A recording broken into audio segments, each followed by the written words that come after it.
Tommy Shepherd. Thank you, Mr Speaker. I note that we are to begin again Opposition Day debates, and I would ask the Leader of the House to recognise that this party suffered something of a disadvantage in the last Parliament, inasmuch as there were about 1.5 days of time that we ought to have been allocated, but were not. And I hope, therefore, that the third party will be granted an Opposition Day in the short term. With regard to the NHS funding bill, I understand that this is a matter that was in the government's manifesto, and it made a big feature of this in its election campaign. But it really is a political stunt of the greatest order. Given that, though, notwithstanding that, I understand that we're talking about large sums of money, and it is inconceivable that this would not have consequences for Scotland through the Barnett formula. Therefore, can I ask, is this bill to be considered by the Legislative Grant Committee, either instead of or as well as a bill committee? And if it is, what opportunity would Scottish representatives have to put forward their views and to vote on these matters?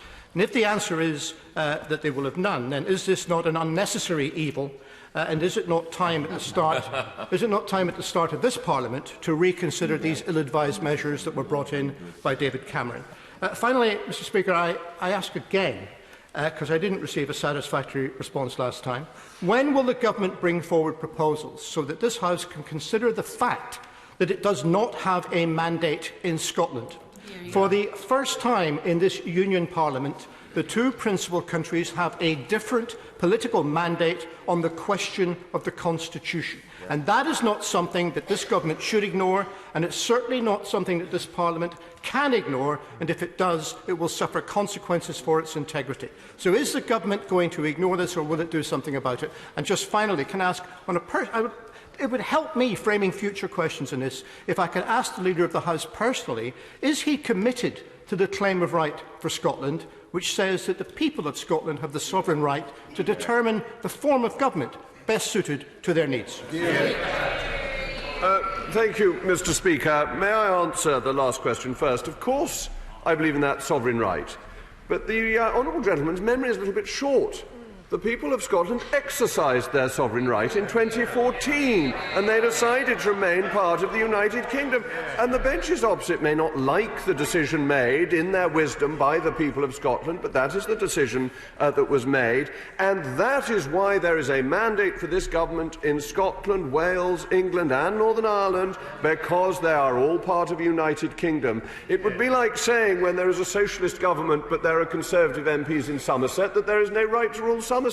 It is not a way a democracy works, and the point is, I'm sorry to say, fundamentally flawed.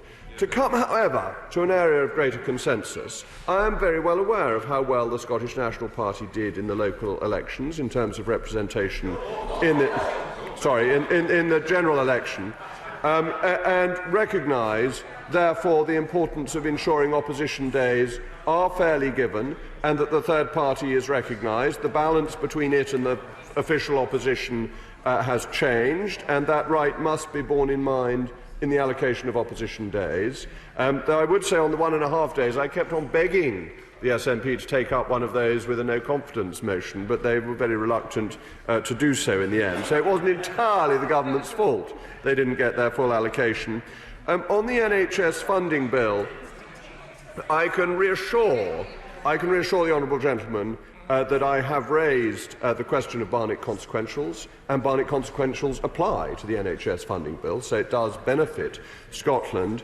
As regards certification under the evil standing orders, Mr Speaker, that is a matter for you, which will come at a later stage. However, if it were to be so certified, then all MPs vote at second reading, at third reading and at report stage. So there will be opportunities for opposition members from all parts of the country to vote on the bill in its entirety.